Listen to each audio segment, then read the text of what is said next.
जब भी कलीसिया ने प्रार्थना करने के लिए अपने घुटने लगाए हैं, परमेश्वर ने रास्तों को खोला है, हेवन को ओपन किया है। हालेलुया। जब भी बाइबल कहती है यूहन्ना 5 उसकी 25 आयत में, मैं तुमसे सच सच कहता हूं वह समय आता है और है जितने मृतक परमेश्वर के पुत्र का शब्द सुनेंगे और जो सुनेंगे वो जिएंगे। यूहन्ना 3 उसकी 31 आयत, जो ऊपर से आता है वह सर्वोत्तम है, जो पृथ्वी से आता है वह पृथ्वी का है और पृथ्वी की ही बातें करता है, जो स्वर्ग से आता है वह सबसे ऊपर है। यूहन्ना 3 उसकी 27 आयत, यूहन्ना ने उत्तर दिया, जब तक मनुष्य को स्वर्ग से ना दिया जाए तब तक वह कुछ नहीं पा सकता। हालेलुया। ऊंची आवाज से बोलो हालेलुया। यूहन्ना 3 उसकी 31, जो ऊपर से आता है वो सर्वोत्तम है।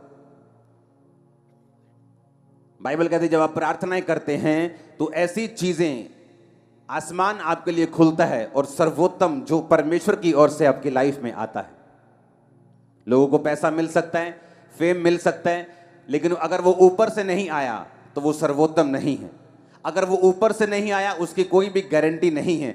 इसीलिए बहुत से लोग मिलियंस फॉलोअर्स को लेने के बाद भी, एक बड़ी कुर्सी पे पहुंचने के बाद भी, बड़े पॉलिटिकल कैरियर में सफल होने के बाद भी सुसाइड कर लेते हैं, क्योंकि बाइबल कहती है जो ऊपर से नहीं आया वो सर्वोत्तम नहीं है। और बाइबल कहती है जब डैनियल ने प्रार्थना करनी शुरू की और परमेश्वर से मांगना शुरू किया तो वचन कहता है कि पहले ही दिन जब उसने प्रार्थना और उपवास के साथ परमेश्वर के सामने दुहाई देनी शुरू की तो बाइबल कहती है परमेश्वर ने उसकी प्रार्थना सुन के उत्तर को भेजा, अपने दूत को भेजा। रास्ते में शैतान उस दूत से लड़ता रहा और जब दूत लड़के शैतान से डैनियल के पास पहुंचा और बताया कि मैं तेरी प्रार्थना का उत्तर देने के लिए आया हूं, जब तुमने पहले ही दिन अपना मन लगाकर प्रार्थना शुरू की थी, मुझे उत्तर देने के लिए तुझे भेज दिया गया था। बाइबल कहती है जो ऊपर से आता है वो सर्वोत्तम है, लेकिन ऊपर से जो आएगा वो तभी आएगा जब आप मांगेंगे, क्योंकि वचन कहता है मांगो तो दिया जाएगा। अगर आपने मांगा नहीं तो आपने पाया नहीं। परमेश्वर ने कहा मैं अपने बच्चों के मांगने से पहले जानता हूं कि उन्हें किन चीजों की आवश्यकता है, लेकिन मैं उन्हें तभी देता हूं जब वो मांगते हैं, क्योंकि वचन कहता है मांगो तो दिया जाएगा। हालेलुया। परमेश्वर ने कहा जब तक मनुष्य को स्वर्ग से ना दिया जाए वो नहीं पा सकता। और वचन की गहराई बताती है कि जब आप परमेश्वर के सामने घुटनों को टेकते हैं और प्रार्थना करते हैं, दाऊद कहता है मैं सांझ को, मैं भोर को, दोपहर को, तीनों पहर तेरी दुहाई देता रहूंगा और तू मेरी सुन लेगा। बाइबल कहती है डैनियल 3 टाइम परमेश्वर के सामने परमेश्वर का धन्यवाद करने के लिए और प्रार्थना करने के लिए जाया करता था।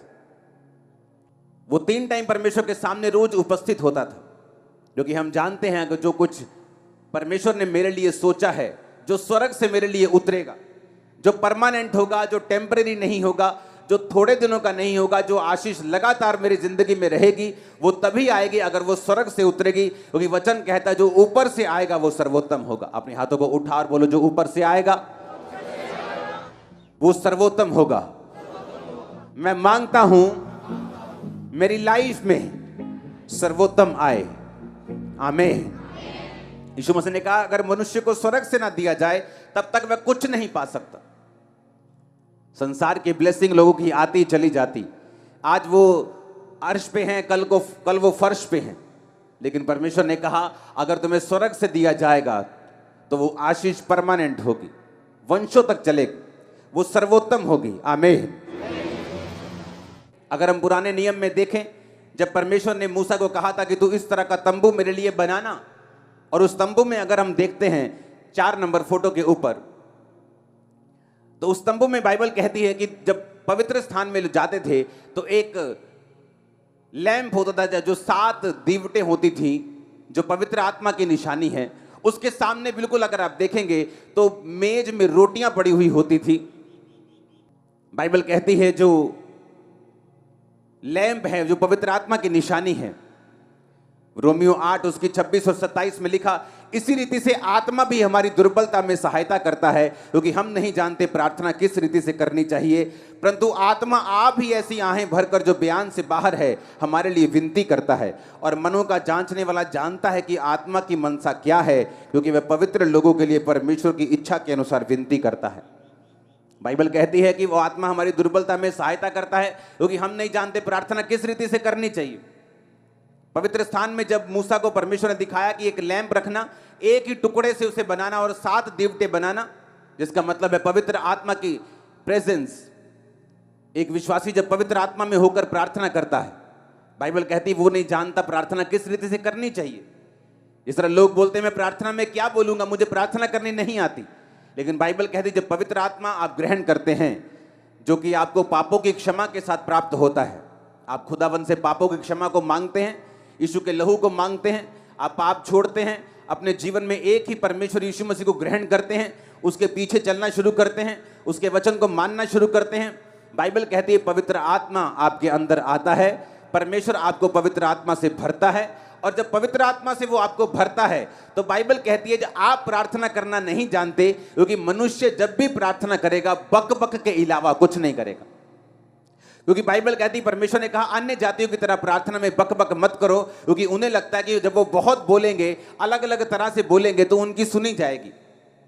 परमेश्वर ने कहा अन्य जातियों की तरह प्रार्थना में बक बक ना करो, पर पवित्र आत्मा जब तुम्हारे अंदर होगा वो तुम्हें प्रार्थना करने को सिखाएगा। हालेलुया। क्योंकि तुम नहीं जानते प्रार्थना किस रीति से करनी चाहिए। आप नहीं जानते आप 365 दिनों के लिए क्यों इकट्ठा हुए। मैं भी नहीं जानता पूरी रीति के साथ, लेकिन मैं जानता हूं ये परमेश्वर ने कहा है, और जैसे ही आप इकट्ठा होना शुरू हुए हैं परमेश्वर ने काम करना शुरू किया है। अब परमेश्वर ने क्यों वो फोटो में दिखाया है कि वो पवित्र आत्मा उस लैंप को उसी जगह क्यों रखा जहां रोटी पड़ी है। ये विश्वासियों के लिए एक मैसेज है। अगर आपकी लाइफ में पवित्र आत्मा नहीं है तो आप नहीं जानते प्रार्थना किस रीति से करनी चाहिए, और अगर आपको पवित्र आत्मा के द्वारा प्रार्थना नहीं करते, आप नहीं पा सकते जो ऊपर से आता है। आप धरती की आशीषें पा सकते हैं, लेकिन वो परमेश्वर की ओर से अगर नहीं है, वो टेम्परेरी है, थोड़ी देर के लिए है। बाइबल कहती है जो सुख यहोवा देता है उसके साथ वो दुख नहीं मिलाता। अगर वो आपको पैसा देगा उसको भोगने की शक्ति भी देगा। अगर आपको वो शरीर देगा वो पैसा भी देगा। अगर पैसा देगा तो आपको बीमारियां नहीं देगा कि आप उसका आनंद मान सकें, अपने बच्चों के साथ, फैमिली के साथ रह सकें। वो आपको बरकत देगा। और बाइबल कहती है जो ऊपर से आता है वो सर्वोत्तम है। और अगर ऊपर से कोई ब्लेसिंग चाहिए तो आपको प्रार्थना करनी आनी चाहिए। अगर प्रार्थना आनी आपको सीखनी है तो बाइबल कहती तुम अपनी मर्जी से प्रार्थना नहीं कर सकते, पवित्र आत्मा तुमको सिखाता है प्रार्थना किस रीति से करनी चाहिए। आमीन। कई बार आप प्रार्थना करने के लिए बैठते हैं, आपको रोना आता है। कई बार आप प्रार्थना करने के लिए बैठते हैं, आपको जोश आता है। आप प्रार्थना करने के लिए बैठते हैं, कई बार आपका दिल करता है वर्शिप सुने, आनंद से। ये सब पवित्र आत्मा के कार्य हैं। आमीन। पवित्र आत्मा आपकी लाइफ में करता क्या है? यीशु मसीह ने कहा जब शैतान ने उसे परखा, मत्ती 4 उसकी 3-4, परखने वाले ने जब पास आकर यीशु से कहा यदि तू परमेश्वर का बेटा है तो कह दे ये पत्थर रोटियां बन जाएं। यीशु ने कहा लिखा है मनुष्य केवल रोटी से नहीं परंतु हर एक वचन से जो परमेश्वर के मुंह से निकलता है जीवित रहेगा।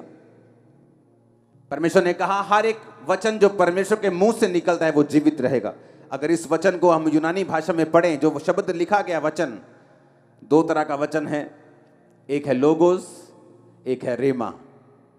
लोगोस यानी जो बाइबल में लिखा हुआ है, लिखा हुआ वचन जिसे लोगोस बोलते हैं, और रेमा वचन जो खास आपके लिए किसी खास परिस्थिति में, आपकी जिंदगी के किसी खास टाइम पर परमेश्वर देता है, उसे रेमा वचन कहते हैं। जीसस ने कहा अगर तुम्हें जिंदा रहना है तो तुम्हें परमेश्वर के मुंह से निकला वचन, ये वचन लोगोस की बात नहीं हो रही। जब यूनानी भाषा में इस जगह वचन की ट्रांसलेशन को पढ़ते हैं तो उस जगह लिखा है रेमा, कि तुम अगर जिंदा रहना चाहते हो तो तुम्हें परमेश्वर से रेमा वचन चाहिए। हालेलुया। बाइबल कहती है जब पतरस परमेश्वर के सामने था और परमेश्वर पानी पे चल रहे थे तो पतरस ने ऐसा नहीं कहा कि मैं तेरे पास पानी पे चल के आ रहा हूं, मैं जिस तरह इजराइलियों ने समुद्र 2 भाग करके बीच से चल पड़े थे मैं भी तेरे पास आ रहा हूं। उसने ऐसा नहीं कहा। उसने कहा परमेश्वर अगर तू आज्ञा देगा, अगर तू आज्ञा देगी पानी पे चल के आ तो मैं आऊंगा। उसने रेमा वचन मांगा परमेश्वर से, और परमेश्वर ने कहा पतरस आ जा। कोई भी चेला पानी पे नहीं चला पतरस के अलावा, क्योंकि परमेश्वर ने उसको रेमा वचन, यानी वो वचन जो उसकी जिंदगी में खास परमेश्वर ने दिया था। हालेलुया। आपके घर में गेहूं है कि नहीं? है कि नहीं? क्या उसको खा सकते, भूख मिटा सकते? क्या वो अन्न नहीं है? क्या वो अन्न है कि नहीं? क्या फिर भी उसको खा सकते हैं क्या? नहीं खा सकते। उसका आटा बनाना पड़ेगा, उसको खाने योग्य करना पड़ेगा, तभी उसको खा सकते हैं। जो परमेश्वर का लिखा हुआ वचन है वो गेहूं की तरह है, और जो परमेश्वर का रेमा वचन है वो पिसे हुए गुथे हुए आटे की तरह है, जिसकी सिर्फ रोटियां बननी है। आमीन। है तो वो भी वचन ही, लेकिन आपकी लाइफ में अभी पर्सनल नहीं हुआ, क्योंकि आपने अभी लिखा हुआ जो वचन है उसको पढ़ा नहीं है। आप परमेश्वर की प्रेजेंस में बैठे नहीं हैं। आपने पवित्र आत्मा के साथ समय नहीं बताया कि वो लिखे हुए वचन को आपकी जिंदगी में जीवित कर दे। एक व्यक्ति बीमार हो सकता है चर्च में, और उसे मालूम है कि जीसस क्राइस्ट के कोड़े खाने से मैं चंगा हो चुका हूं, लेकिन कभी प्रार्थना में नहीं बैठा। लेकिन जैसे ही वो प्रार्थना में बैठेगा, इस वचन को पढ़ेगा, इस वचन को रियलाइज करेगा कि जीसस ने मेरे लिए कोड़े खाए हैं, वो इस वचन के विषय में प्रार्थना करेगा, तो हो सकता है ये वचन पवित्र आत्मा एक दिन उसके जिंदगी में जीवित कर दे। और जैसे ही वचन जीवित होता है, उसको अंदर से मालूम होना शुरू हो जाता है कि नहीं, अब उसके कोड़े खाने से मैं सचमुच चंगा हो चुका हूं, ये बीमारी जाएगी, मैं नेक्स्ट टाइम जब डॉक्टर के पास जाऊंगा ये रोग जा चुका होगा और मेरी रिपोर्ट नॉर्मल होगी। मैं उस वचन की बात कर रहा हूं। आमीन। लेकिन ये प्रैक्टिकल चीजें हैं। जब आप परमेश्वर की प्रेजेंस में बैठते हैं, पवित्र आत्मा की मदद को मांगते हैं, तो वो आपकी लाइफ में आपको देता है। कितने इस बात को समझ रहे हैं? इसलिए उसने कहा हर एक वचन से जो प्रभु के मुख से निकलेगा तुम जीवित रहोगे। हर एक उस रेमा वचन से। मेरी लाइफ में रेमा वचन अलग है जो परमेश्वर ने मुझे दिया। मेरी लाइफ के अलग अलग संघर्ष के दिनों में परमेश्वर ने मुझे रेमा वचन दिया। संघर्ष से निकल गया तब भी रेमा वचन दिया, आगे बढ़ने के लिए, चर्च को एक नेक्स्ट लेवल पे लेके जाने के लिए। अब भी वो मुझको रेमा वचन देता है, एक नेक्स्ट लेवल पे जाने के लिए और आगे बढ़ने के लिए। वो आपको रोज रोज, हर महीने, हर 15 दिन में, हर 6 महीने वो आपको रेमा वचन देता है। वो आपके बिजनेस के लिए हो सकता है, आपकी फैमिली के लिए हो सकता है, वो आपके परिवार के लिए हो सकता है, आपके शरीर के लिए हो सकता है, आपकी सेवकाई के लिए हो सकता है। जो कुछ परमेश्वर ने आपके लिए सोचा है, जो सर्वोत्तम है, जो स्वर्ग में आपके लिए रखा हुआ है, उसको नीचे धरती पर प्रैक्टिकल लाने के लिए आपको पवित्र आत्मा के साथ संगति करनी पड़ेगी। आपको वचन पढ़ना पड़ेगा, और आपको वचन पढ़ते हुए यह ध्यान रखना पड़ेगा कि वो पवित्र आत्मा जो आपके अंदर है उस वचन को एक दिन जिंदा कर देगा। जो कच्चा अन्न आपके पास है उसको एक दिन पका देगा, और उससे आप अपनी भूख को मिटाएंगे। और आप ही नहीं, आपका परिवार भी अपनी भूख को मिटाएगा। आमीन। ऊंचे वाला चाहिए चर्च। हालेलुया।